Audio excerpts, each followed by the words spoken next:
Good evening. I have a reservation. The name is Miller. Welcome, Mr. Miller. I'm Mary, your server tonight. Can I bring you the menu? Yes, please. And some water. Of course.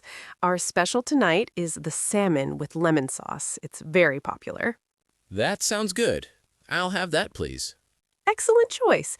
It comes with roasted vegetables. Is that okay? Perfect. Thank you. Your food is ready, Mr. Miller. The salmon with lemon sauce. It looks beautiful. Thank you, Mary. I hope you enjoy it. Is everything okay? Actually, the sauce is a little cold, I'm sorry to say. Oh, I apologize, Mr. Miller. Let me fix that right now. Thank you. I appreciate it. Here you are, fresh and hot. I'm very sorry for the problem. No. This is perfect now. You handled that very well. Thank you. That's very kind. Can I bring you anything else? Just the check, please.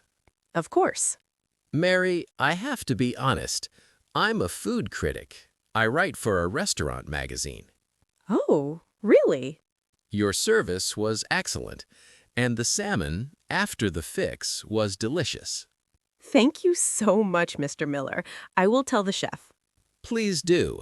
This restaurant deserves a very good review.